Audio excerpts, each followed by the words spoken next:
requested the Honorable Chief Minister that proper order and circular should come out, which should mention that necessities, that is grocery shops, supermarkets, vegetable shops, and all those other shops which are selling eggs and all, there are egg shops, except chicken, that is live chicken.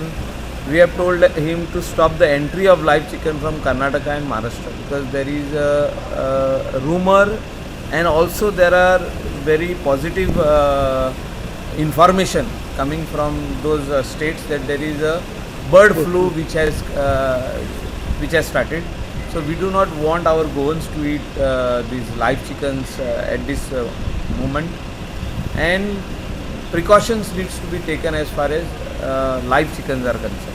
So there should not be any sale of live chickens. So, but 6 o'clock till 11 o'clock, morning 6 to 11, people can come out, not in rush mode, come out slowly, do their shopping and go back.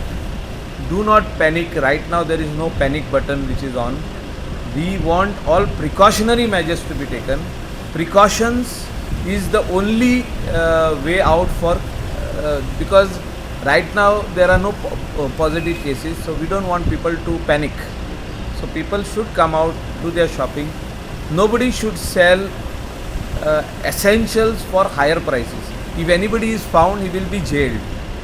We have a lot of cells, empty cells in Kolwale jail. So whoever is not following, whoever is trying to put other person in trouble, will go straight over there.